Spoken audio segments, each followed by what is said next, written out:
What's up, everybody? Jason Balin from Hard Money Bankers, Ian Horowitz from Equity Warehouse, right back at you with a new episode of the Real Estate Reserve podcast. If this is your first time tuning in, welcome. Promise you're going to have a lot of fun with us along the way and maybe learn something as well. So in a second, we're going to bring on our guest, Eric Brewer. He is actually a return guest. He was on the show a few months ago. Actually is right up the street from us in York, Pennsylvania, just over the PA line from where the office is in Maryland. So looking forward to catching back up with him to see everything that he's got going on. I know he's a lot of things have gone on in the last 6 months or so. Yeah, well, with an active, turbulent market, it's good to have people on that in every asset class that are watching what happens in the marketplace. So if you guys get any value out of this, please like or share. We bring on people that are actually doing deals. We don't bring on gurus. We're not selling stuff. These are real people. These are our friends. These are people that we talk to every day that are doing deals, that are out there in the field. Before we go any further, I just want to give a quick shout out. Over the past week, my former employer where I worked, we recently lost 2 firemen, firefighter Rodney Pitts and Lieutenant Dylan Ronaldo, who we worked with. Just wanted to give a shout out and say rest in peace. 2 great dudes. There's guys out there every day protecting, where we live. So don't forget about that. If you have opportunity, the reason we're all successful is to be able to give back. And, times like these, it feels good to be able to help the guys out that need help. So I just wanted to give a shout out. Sad day there. But let's keep it moving, and let's bring Eric in, and let's talk about where the market's going. What's going on? Eric, what's up, brother? What's going on? How's it? I know you're just north. Well, I guess you're technically west of me now and north of Jason, but you're up there in central PA, and you want to give everybody a quick background about yourself for those. I know you're a returning guest, but for those that don't know you, who and what you do. Yeah.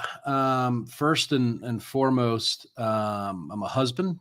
And a father. I have 6 beautiful children, ranging from the age of 19. I have a scholarship level basketball player.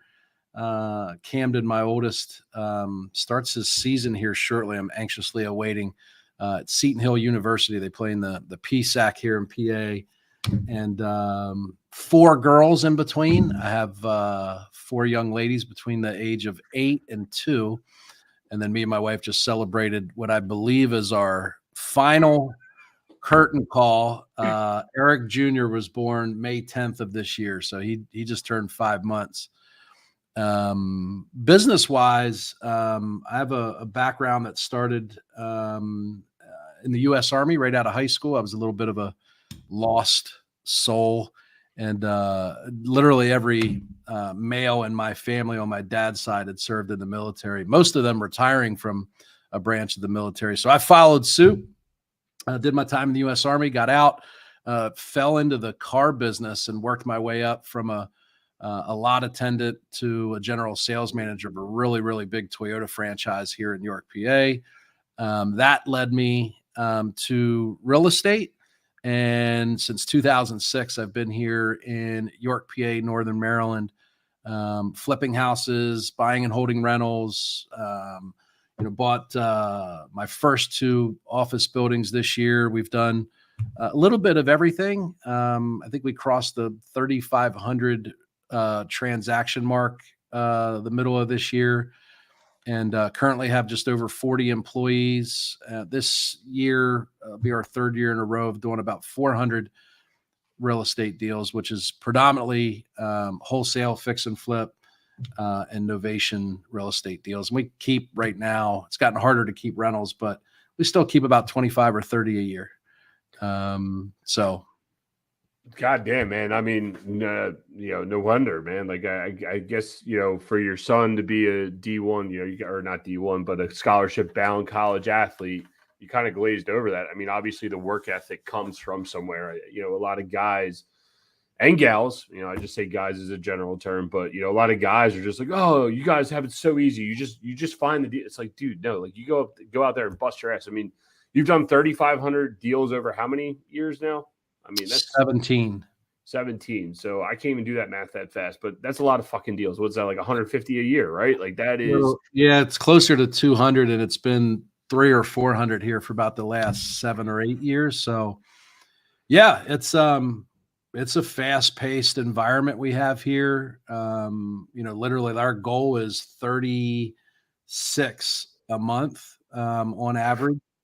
And when you start doing the math of what it takes to get 36 deals across the line, you're talking to probably close to 1,000 people a month. So yeah, it's a race. So Well, that's why I started this year moving a little bit into larger projects because my legs are tired. Yeah, well, dude, I get it. That was our big thing going from single family to commercial. It was like go, go, go, go, go. And then it's like, boom, you just do one deal and you're like, yo, now what? Like, what the fuck? Like, what's going on, man? It's like, Yeah. it's a different world. But I got to ask you, dude, like you got obviously, if you could talk somewhat about your team to produce 1,000 sales calls a month to get to 36 deals, what does that look like? And ultimately, what's your culture look like to even get people motivated to make all of those calls on an everyday basis? I mean, you got to have one badass culture for people to be able to go out there and do that with you. It's funny. Like before we hopped on this call, right? Like, what do you want to talk about? This word culture for me, I think is a pretty important topic because it's misused an awful lot, misunderstood, I think, an awful lot. And I talk to a lot of people and I'll say, what's your culture? And they'll go, we don't really have one. And I'll go, yes, you do. just because you're not intentionally driving culture doesn't mean you don't have one. Generally, those people will find that their culture, even though they're not proud of it, is one of entitlement. It's one of complacency. It's one of not one that they're proud of. So I would tell you, and this has been a big pivot for me, I would say from about 5 years ago to today, or 5 years ago, I probably couldn't describe our culture, or I would tell you what I wanted it to be because I read it in a book and I thought that's what it should be. And, but it wasn't, I think, a real testament to how our people. So I think your culture is how people feel about their experience when they come to work each day. So I think today our culture is one of learning and teaching. And what I've realized is every time our culture steps away from that, we have to add more process. We have to add more quality checks. We have to add more management. But literally, if everybody here learns as quickly as they can and teaches as quickly and as passionately as they can, I find that we don't have to go back and double check work. We don't have to manage as much.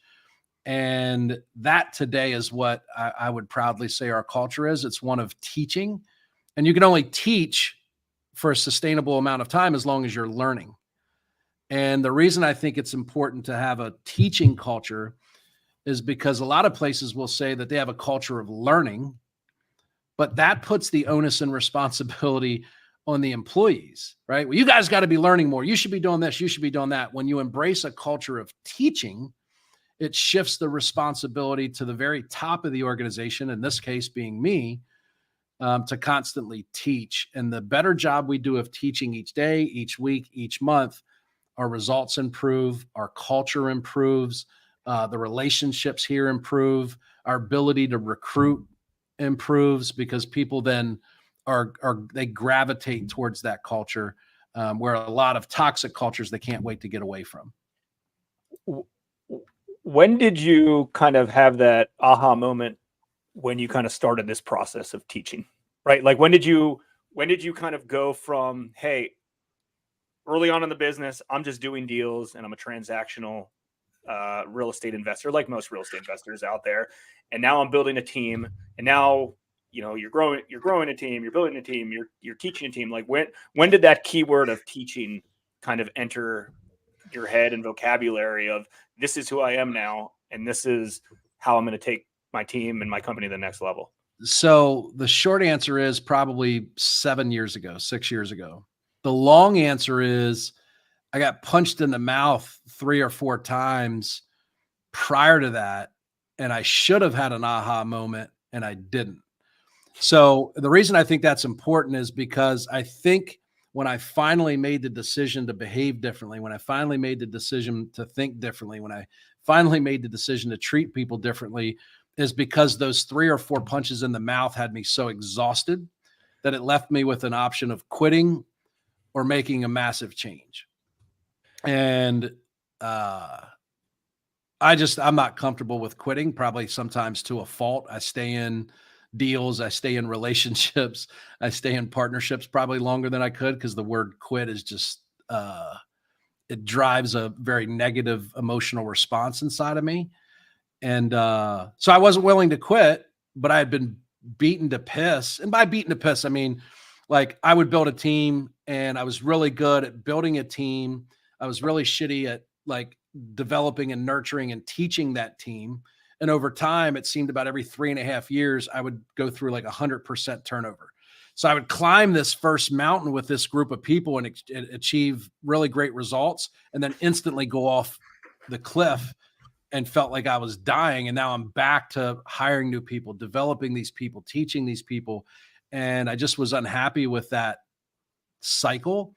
And I ended up hiring a business coach. That business coach introduced me to EOS. I fought it tooth and nail. Like I could see the validity in it, but it required so much growth out of me, and that growth felt counterintuitive. So I pushed back, and in normal Eric fashion, I hired my business coach to do the work I didn't want to do. I said, "Hey, this all sounds great. I'm bought in, except I don't want to do that work. Why don't you come here and do it for me?" And that worked well, except I didn't realize I still needed to lead him. I still needed to develop him.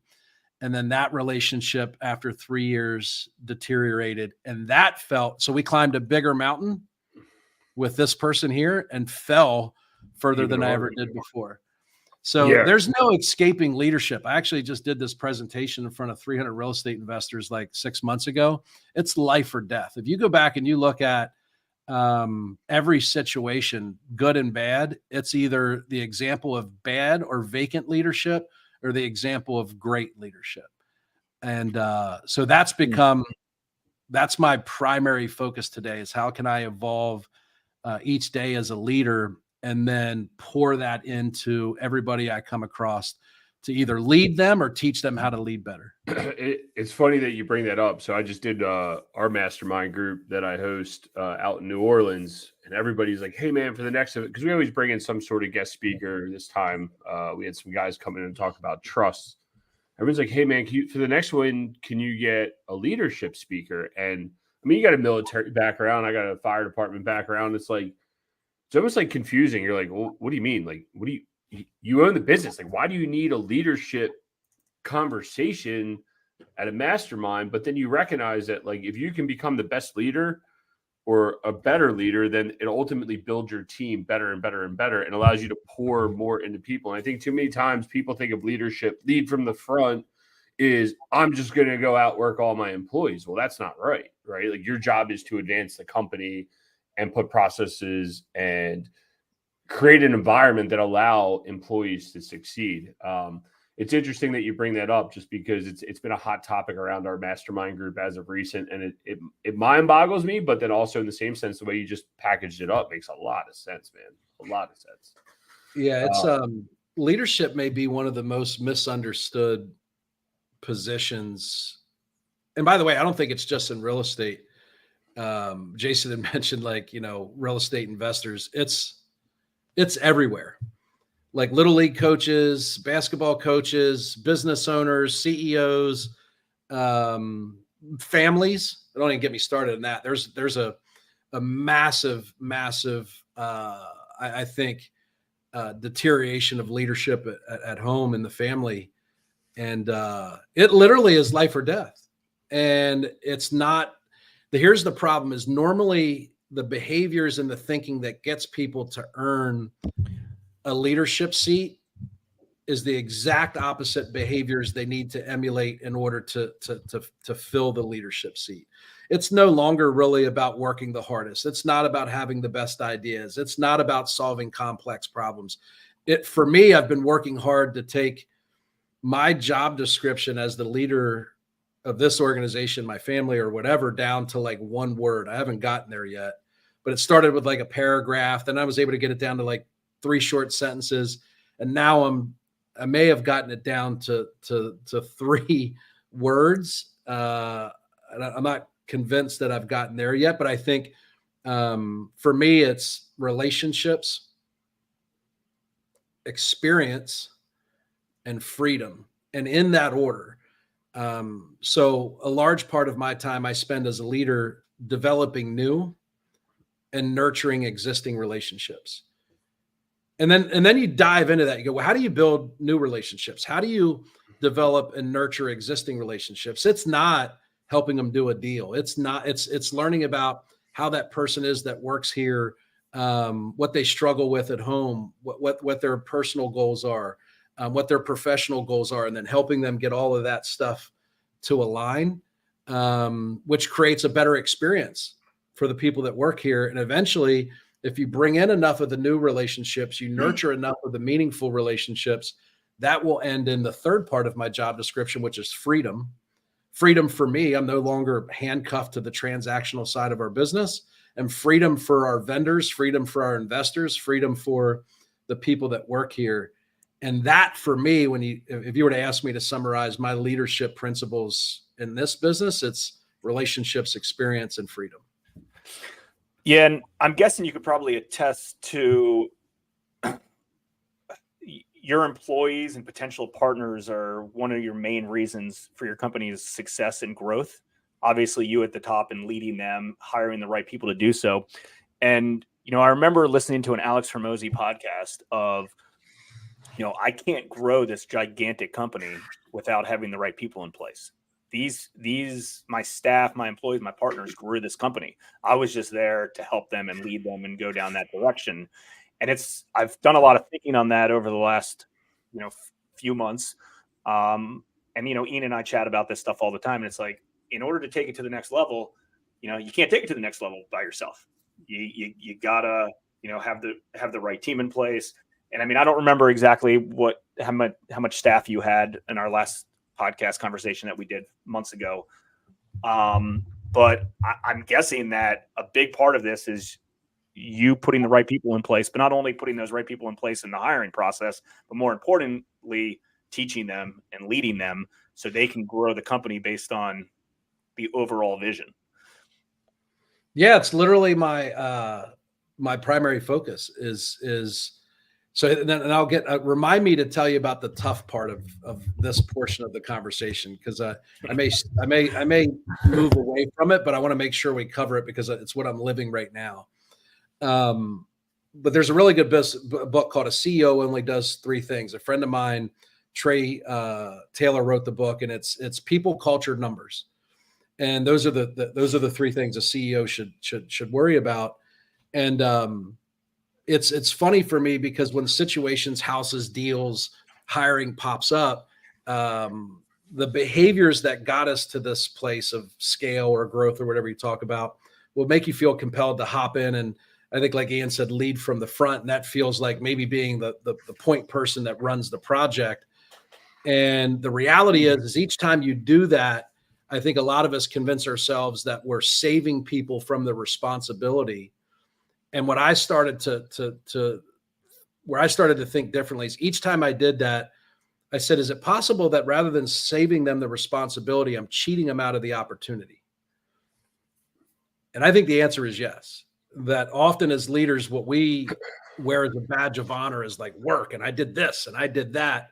Every time we tell and we don't teach, we rob people of the opportunity. And over time, that's how you'll have business owners that come to them, and someone that's been there 7 years will come and say, hey, I'm going to go on to do something else. I don't feel like there's room for growth here. And you're like, room for growth? You can make so much money. You could do so much. But the way that we interact with them and the way that we protect them from responsibility makes them feel like they're not trusted. It makes it feel like they've become stagnant.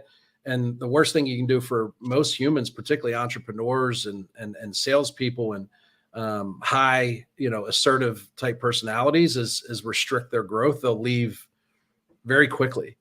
And so that's been, a difficult path for me to learn, because when you boil that down to the how it shows up in day to day, is you have to watch somebody fail.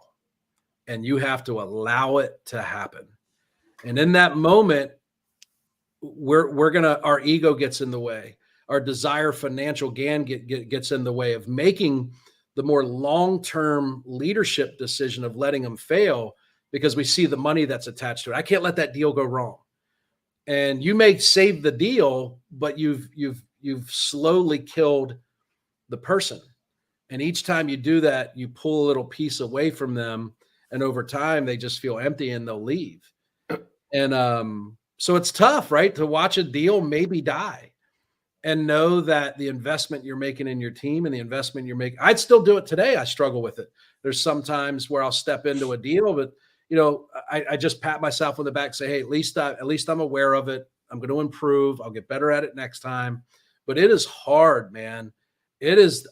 I told you, I think leadership's the most misunderstood principle and position. I mean, I've been working at it hard for 7 years, and literally 15 minutes before this call, I sent a group text to 2 of my salespeople that someone reached out to me about buying 4 properties. And I felt myself like offering a little bit too much, right? Because I wanted the deal to get done. And, hopefully after this call, I'll go back and make sure I've firmly placed the responsibility and opportunity in their hands, and I'll step aside. But that's 7 years of still working on it. I still find plenty of opportunity to improve. And it's not about the deal. For me, I got to go, hey, really what I do is I want Justin and Liz to have the opportunity to take these 4 deals across the finish line and learn from that experience and level up. But it's hard, man. It's easier said than done. I can tell you that. Well, and I think there's another piece to this that you kind of glazed over, and maybe this isn't the tough piece that you were thinking about, but for me as a business owner, and I know Jason and a few other guys that I speak to, we all got these, right? Like you were talking about, like, yo, just put it on my shoulders. I got this. Let's go, boys. Like, you built this thing, and this is your financial machine that pushes out money, and you're like, all right, I got to protect it. But what you don't realize is as you start to push the workload off of you, and that's maybe not the right way to say this, but as you get more team members to help you or push workload off of you, you almost have this emptiness, this unpurpose, like you can almost become unpurposeful. And then you're like, I got nothing to do. And then as a leader, you start to go through an identity crisis and you don't know where to take your company. Sometimes it's just pouring back into your members. Other times it's going to find new asset classes. Other times it's clean up all the shit that you left in the wake while other people are doing other tasks for you.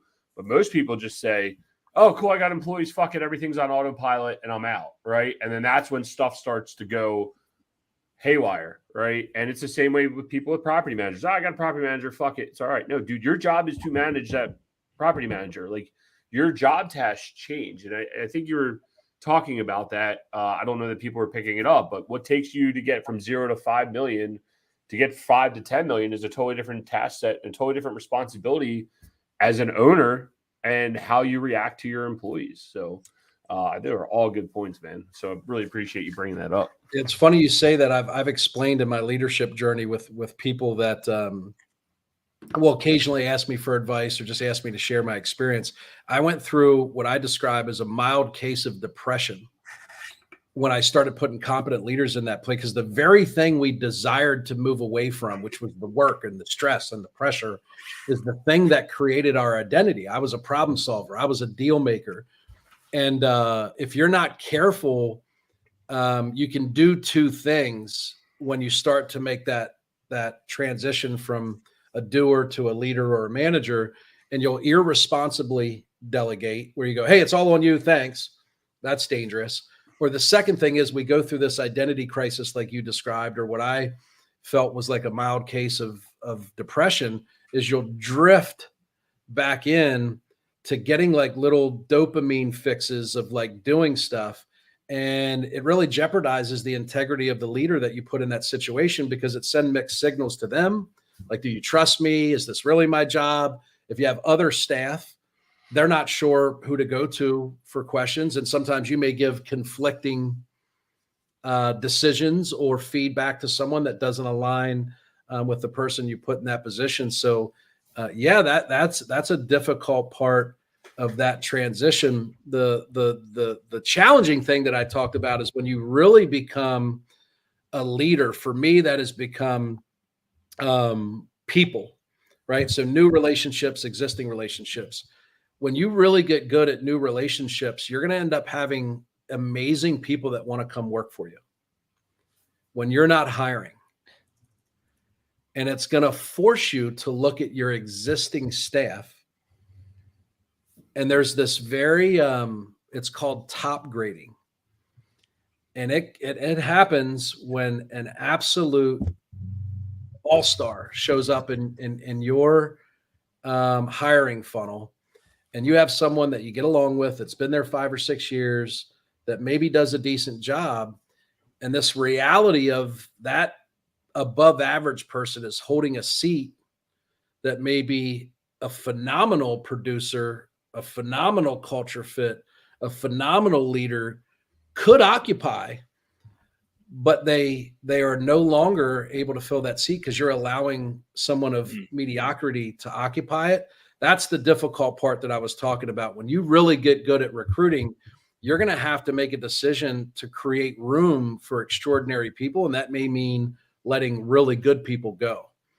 And then that's just like a whole different, like, But you can equate that to sports, man. I sit there all the time. I'm like, yo, how do you trade this player? How do you sit this person? I mean, watching the Phillies last night, I'm sitting there going, fuck, move this person here, do that, trying to get them to get to the next round. And I'm like thinking, you imagine sitting there saying, hey, listen, Alvarado, you've been one of our best pitchers, but go sit so Wheeler can come in and pit. Like, how do you even have that conversation, dude? Like, that's just, it's wild to think. I mean, you see it in sports all the time. I don't think people put the complexity behind that scenario that you just described. But that's also a testament to building a badass, we use culture, which is like a key word, right? But building that environment that allowed people to succeed to that point that you have these problems, and that's why you get paid the big bucks.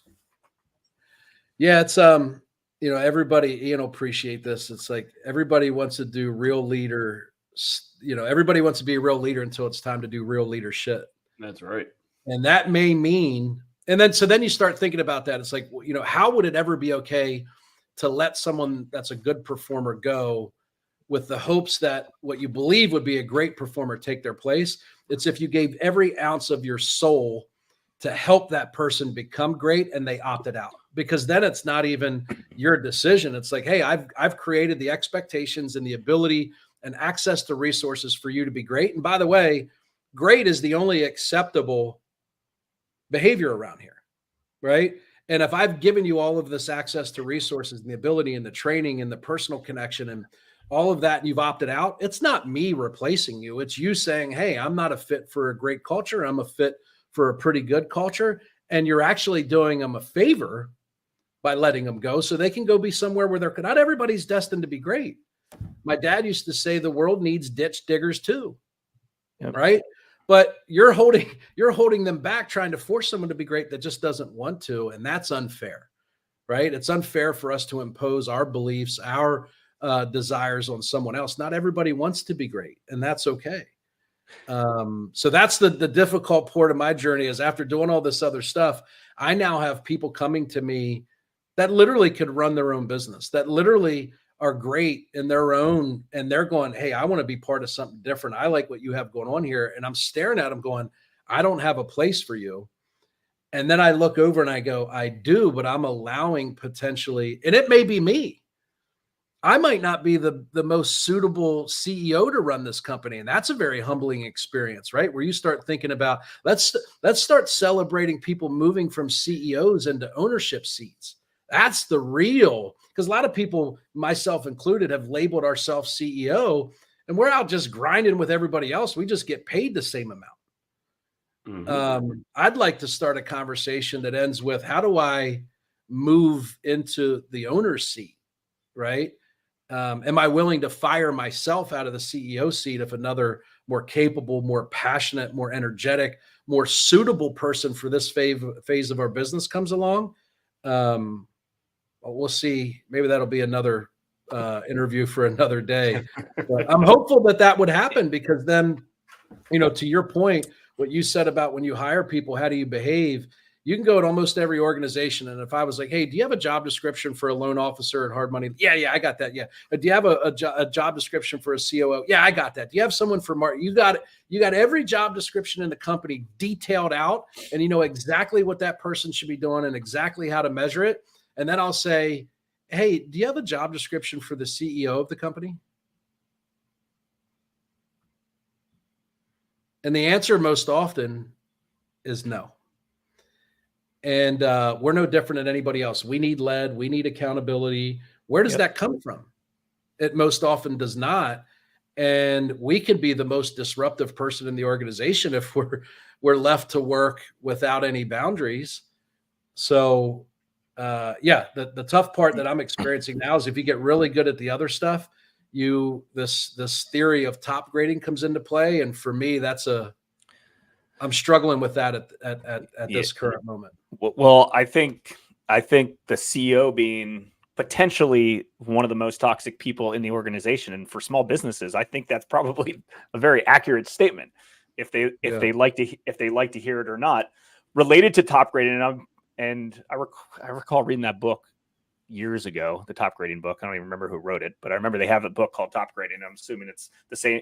It was the same thing you're talking about. So let me ask you this question. So let's say you have a B+ teammate, right? You get an A+ all-star. That's like, I want to work for you. And you're like, I'd love to have this person in here. Do you see taking that B+ teammate or that B+ current employee and just moving them, expanding them, keeping them in the mix? And I'll give you an example. We had someone inside our organization who came to me and in essence wanted to leave because they wanted to make more money, doing some other stuff. I wasn't able to fulfill all their skill sets and their drive and what they wanted. And I didn't really have a position for them to do that. But in essence, I wanted to keep them around because it was on me of, you know what, I'm not fulfilling what you're trying to get out of this. And I didn't fully create a position for this particular person, but I molded a position and I was able to kind of use it. I ended up using it as an expansion tool. Created another office, was able to grow, things like that. Like he forced me to do it. That wasn't our intent. So do you think, in a situation like that, maybe it's a reason, you get new talent in the door and then maybe you figure out a way to use that as forced growth, if it makes sense, obviously in your business. Yeah. I love that. It's, so two things I heard you say there. But I love the fact that you I think you said growth or forced growth, right? That I try and operate like if someone came to me and said, hey, I want to make $600,000 a year. Generally go, I don't have a position that pays that. What I try and do and go, how in the world could I ever justify paying someone $600,000 a year? And then go through the process of writing it down and then say, yeah, I'll pay you $600,000 a year. All you got to do is figure out how to do this. Right. And they might go, well, I can't do that, but I can do 70% of it. And I go, okay, 70% of 600 is 420. Let me take the bottom 30% of this job description away. Can you do this stuff? I can do most of that. I can maybe do like 80% of that. So I don't ever want to say no to anybody. I just want to give them reasonable like expectations of how I would feel comfortable sharing that opportunity and that amount of money with them. And I've done that a few times where we 4 months ago got into commercial real estate and I wasn't really intending to do it, but there was an extraordinary person that came my way that wanted to make a certain amount of money. And I adopted this philosophy that I'm sharing with you. And I said, hey, if you can do this amount of acquisitions that net and this amount of equity and this amount of cash flow over this 24-month cycle, I'll do it. And we went back and forth a couple of times. Okay, cool. And in our first 30 days, I bought 30,000 square foot of office space at like 47% of value. I now occupy one. It's the one that I'm still moving in. And we're off and running. And it was only because at the time I didn't have a position and I adopted what you're saying of like, hey, how would this forced growth look, which requires a lot of trust. But so far, so good. It's working out really well. We had a 2-day strategic yesterday to plan 2024. And so I think creating opportunities for extraordinary talent that might not live inside of the existing organization is a great way to be able to grow. And I wouldn't be able to do it on my own. I don't know that I had any interest. I don't know that I had the time. I don't know that I don't have the information and knowledge to be able to do what he's doing. And frankly, I didn't want to go learn it. And I don't want to learn multifamily real estate at this phase of my life. But what I am willing to do is continue to learn about people. And I think if I continue to do that, the right people will come before me. And then it's just my job to put them in a good spot and a good seat with the right resources. And I'm excited about that. So, yeah, I think that's a great point that you made. And I couldn't agree more. What's a normal day look like for you? I'm sure a lot of the viewers would be curious to know how close you are to an actual real estate transaction, if you're touching any real estate on a day-to-day basis. Nah, not really. So like my day now, about 4 weeks ago, I started with, I don't come to, that's why this is, I don't know if you schedule this, but I don't get to the office till 10 a.m. So I have 5:45 to 6:15, I pray and meditate. 6:30 to 6:45, I stretch. 6:45 to 7:15, I exercise. Just light, like a walk or like just movement. I wouldn't even call it exercise at that point. It's movement. And then between 8 and 10, I learn. I'm actively going through a couple different certifications right now of how to be a better leader. I'm learning about influence. I'm going through Vern Harnish's scaling up curriculum, where you become a scaling up certified business consultant. And then 10 o'clock, I get to the office. But by 10 o'clock, I'm already like, I could probably just tap out at 10 o'clock. And I've done enough just professional and personal development that it's been a useful day. And and then from here on out, I'm generally doing things like, I have structured meetings. I normally allocate, 90 minutes to 2 hours for stuff like this, where I'm creating new relationships. I'll probably walk the building 3 or 4 times a day and just check in with people personally, figure out how they're doing, how their kids' T-ball's going, how their wife's feeling. I may invite them to go, like tomorrow, there's a guy that's been here 6 months. He's had an extraordinary impact here. And tomorrow, him and I are working out together. We're going to do something together. So yeah, it's just the rest of the day between 10 and normally 4 p.m. I'm just trying to be a good leader. And for me, that's new relationship, existing relationships, and trying to move people closer to freedom. Yeah, none of which has anything to do with a house for the most part, or a building or any of that stuff. It comes up, but it's not part of my normal regimented day. It's more of an exception than it is the rule. Yeah. And I think another way to put this is Eric's got dedicated offense time and he's got dedicated defense time, right? He gets up. My superpower is to be good in the morning. So in the morning, I'm doing offensive stuff. In the afternoon, after 10 or whatever you want to call it, I'm here. I'm served up for you guys. What do you want to do, right? You're helping advance your employees. You're helping advance your company, whatever it is. Maybe there is some defensive stuff that you need to do. So that's really good. Can you talk a little bit as we wrap up here? You want to talk a little bit about your journey into commercial real estate and really like where are you bouncing ideas off of, right? Like you go to mastermind groups, like who's your circle of trust to be like, I got this problem. What, where am I bouncing these ideas off of? Because I got to assume going from single family to commercial has been a journey as we all go through. Yeah, so I'm a big believer in masterminds. I've been in the Collective Genius now for 7 years. But I tell you the thing, and I want to share with you, particularly for those, and everybody on this call has reached a certain level of status.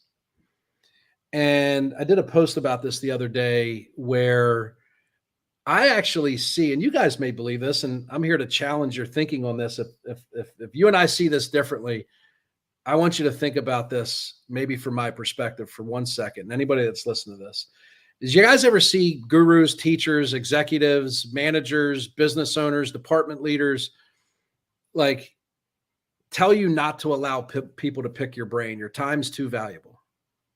You ever seen that? Where they're like, you're not focused enough. Like I believe the opposite.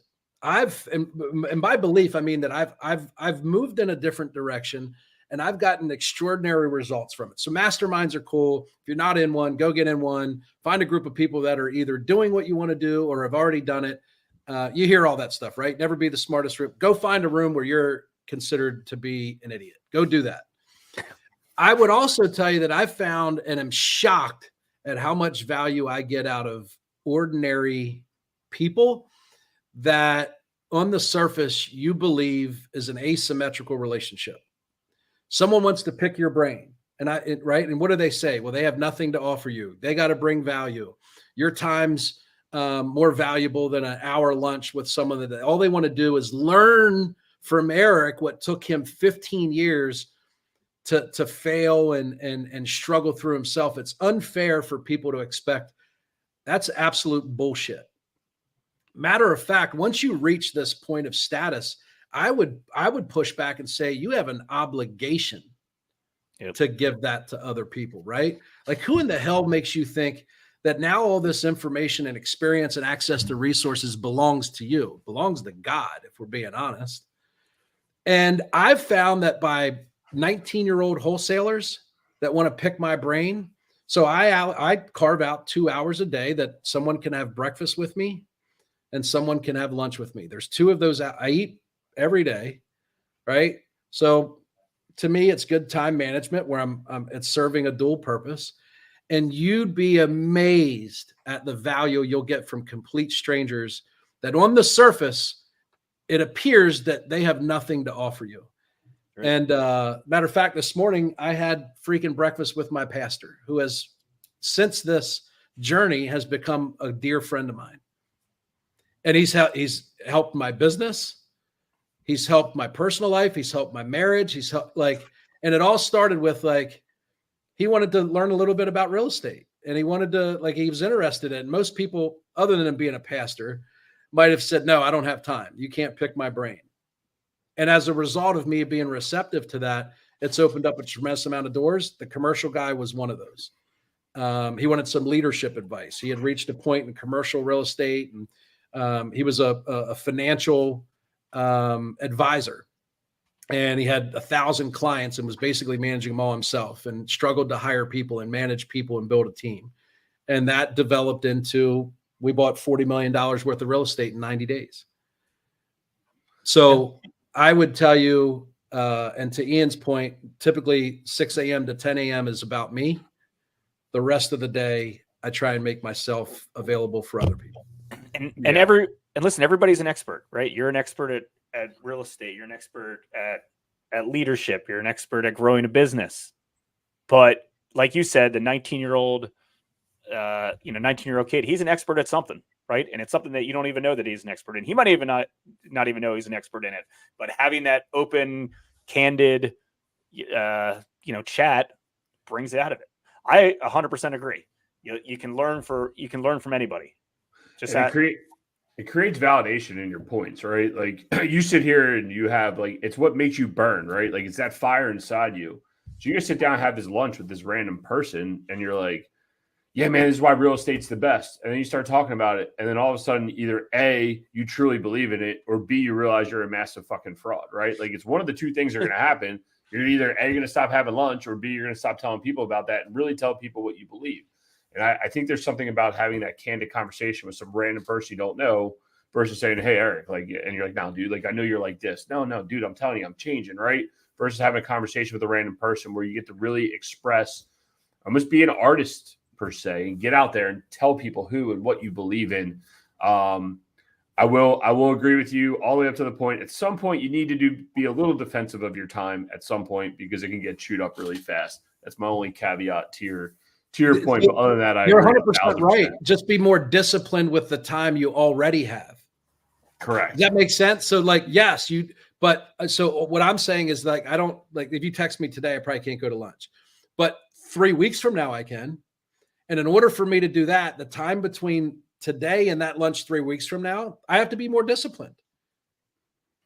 There's plenty of time in a day. And there's a reason why some people get a ton done, and there's a reason why people chase their tail. That's a whole separate conversation. But discipline with the time that we're given is the problem. Like I never could be. I think one of you said something about the importance of win in the morning. I, for the longest time, said I wasn't a morning person, and as I started working on it more, I realized because I was a horrible nighttime person. I was up on my phone watching TV, doing meaningless bullshit, and I go, man, I suck in the mornings, bro. It's because you went to bed at 3 a.m. So it wasn't until I got more disciplined with my nighttime routine that I found that as long as I go to bed at 10 o'clock, 4 a.m., 5 a.m. is not that big of a deal. So I've been inching it back like 5 minutes where it started at like 6:45, and now I'm at 5:45 after a couple years of working on it. So, yeah, goddamn Phillies got me this week. Man, it's been a couple late nights, and I'm like, yo, I can't do this shit anymore. Like I used to be in the fire department. We stay up all night. It was no issue. And then you start respecting your sleep and your time, and you're like, yo, dude, I actually need to go to bed at a normal time because I forgot what it's like to be up all the time. So, really appreciate all your time and all the points you've been dropping. I know you've already dumped a ton of value, and I think people are going to get a lot of value out of this. But what's one book or podcast that you're reading or listening to now that you think everybody should go check out? Can I give you two? Sure, let it rip. These are recent reads of mine, one of which I read before, but it's taken on a new meaning for me. Gapology. It's great for managers. And the concept that you get from that is how winning leaders close performance gaps. So it gives you a really rigid, simple framework of how to close performance gaps in your organization. It'll start to encourage you in the direction of being a better teacher. And the second that I just finished for the second time reading it is Crucial Conversations. It's a remarkable book. And I would say those two are extremely valuable books to learn from, particularly if you're managing people or an organization. Yeah, and I think when we talk about this, talking about managing people, some of this shit applies to managing yourself. If you truly view yourself as the owner versus the CEO versus the employee in your company. I was just thinking about that as you were dropping these books, because some people might say, I don't need to read that. Yeah, you do, because if you're going to have a team or you're only going to manage yourself, you should view yourself in these same roles. Eric, where's the best place people can find you out on the interwebs if they do want to schedule this lunch 3 weeks from now? Instagram. It's the best play. I put out 3 to 4 pieces of content a day, just stuff where I'm sharing the journey I'm going through. And that is Eric_Brewer_invest on Instagram. Hell yeah, we'll get all that up in the show notes. So if you guys want to have lunch, make sure you take a picture and reference us when you're out there. I always buy too, so that's an upside. Even if you're just looking for a decent lunch in York, PA, that's on the house, I always pay. So there's an added. There you go. Yeah. That's a win-win-win. I mean, you're getting knowledge, you're getting food, and you're getting a free check. At least leave the tip, guys. But no, appreciate you coming back on and having. We had we had no clue what we were going to talk about when we got him on here. And he said, let's just have a candid conversation. This is all top of mind shit for us as business owners, as we all go down this journey. And this is who we like to interview. These are the type of conversations we like to have because this is what's truly helpful, not selling a course, not selling a whatever. So Eric, we appreciate you. And thanks for having me. Yeah, man. I'm Ian from Equity Warehouse. It's Jason from Hard Money Bankers, and we'll catch you on the next one. See ya. Thanks for tuning in to the Real Estate Reserve podcast. Do us a favor and like, comment, and share our broadcast. It helps the algorithm and helps us spread the word too. Till next time, thank you for tuning in.